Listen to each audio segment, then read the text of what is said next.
I think I differ with you a little bit, because I saw the class thing as being very pronounced. I saw people dressed as peasants.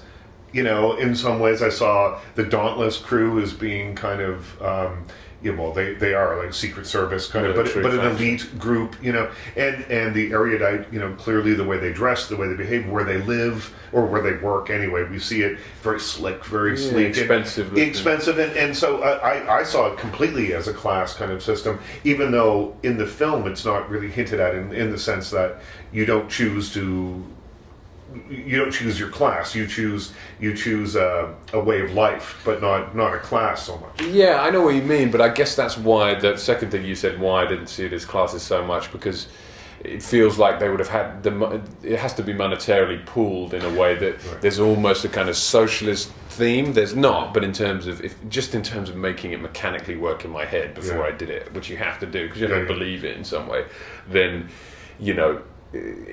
it's more about a choice of lifestyle, and a bit like someone who chooses to be a Buddhist, and be very, they choose not to be kind of interested in a certain kind of materialist living, whereas someone chooses to be interested in technology or whatever it is in the erudite. But I take your point as well. There's a kind of those parallels. It just, it was very superficial for me, just the way they're dressed, the way, all that other stuff seemed to me to indicate that there was a class sort of situation. Yeah, although I wonder, was the abnegation, it's more like deliberate plain clothes. I guess that's why it has this kind of a certain religious undertone to it in a certain way, certain choices that like made. Mormons or Quakers or something. Yeah, in that way, it's a deliberate choice.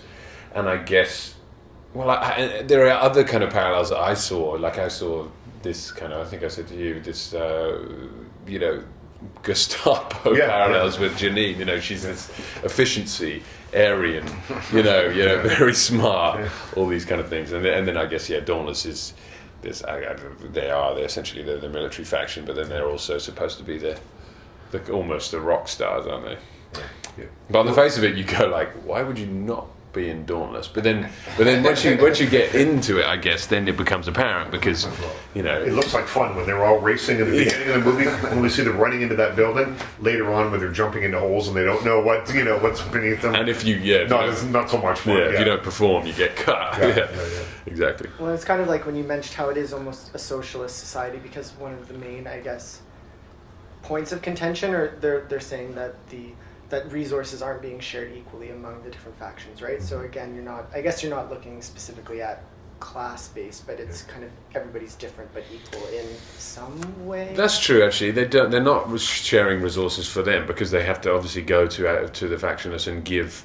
Yeah, so I guess already you set up a society which functions in a way, but is inherently deeply flawed and deeply not equal, because and I guess that's another thing, the factionists, I think once in the second book that's kind of explored more, because in the first film you think, where are the parallel, where are the kind of, I don't know, where does the fence lie, not the literal fence, but because you see seemingly these people are very moral, i.e. the abnegation people, they live by like a strict moral code, but then they're like, but then they're allowing this to happen, i.e. this concept of factionlessness. Yes. You're a philosophy grad, are you? Yeah. Yeah. When reading through the script, or did you read both the book and the script sort of concurrently, or?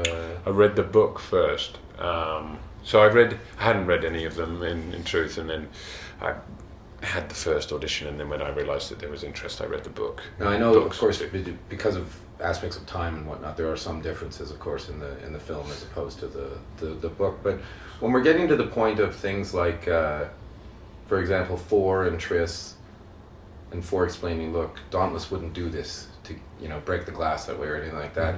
When you're going through things like that involve sort of, to me, they're kind of mind tricks in a way, or ways of conducting yourself. Did your experience as well, as a philosophy grad, kind of play into that? Were you kind of a little more over-obsessed maybe than others in the cast over things like that? Yeah, I think so. I think I analysed it in a way that was probably, more complex than I needed to. And often that comes out in an interview and people are like, what? This is kind of irrelevant. Because my take on it was a question of determinism as well. I was wondering, it's all about choice, isn't it? And I like the idea, whether or not this is true in a way, I like the idea that part of the film is about she makes these choices, and the question is, do the choices affect her future, or in fact, is it really something that's predetermined?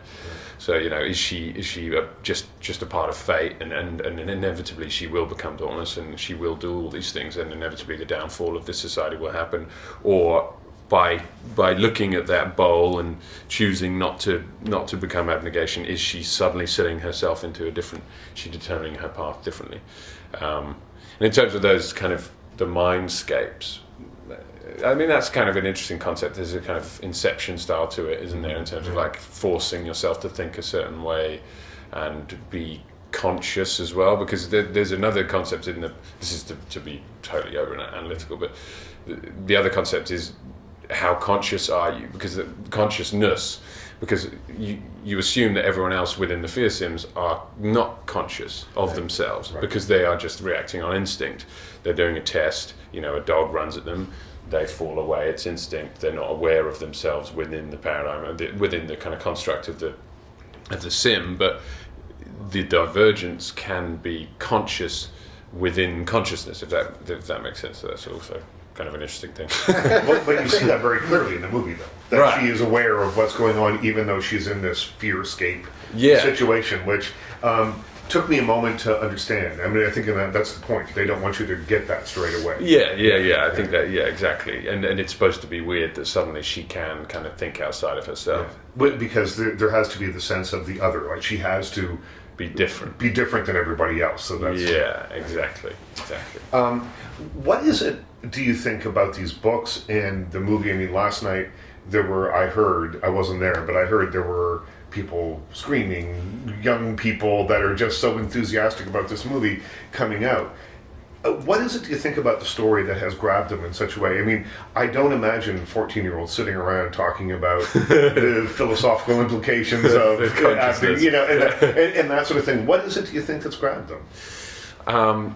I think there are two things, really, to kind of summarize it. One, on a kind of more generalist level, it's a good story to be able to be involved in the same way some others in the genre are, i.e. faction system is a kind of good thing for young people to grab hold of, because they can question themselves. They say, which one would I be in? Well, there's cliques in high school. There's cliques in high school, exactly, yes. So you're right. It kind of, again, going back to that almost, it kind of has those ramifications. There's also more kind of high school parallels, because it's a big assembly hall. There's the kind of teacher. There's a kind of ceremony which is almost like graduating from high school. Then there's like the college era, being in Dauntless or whatever, and then then you choose and you become you choose what kind of job you're going into. So it has those fun things to be able to latch onto.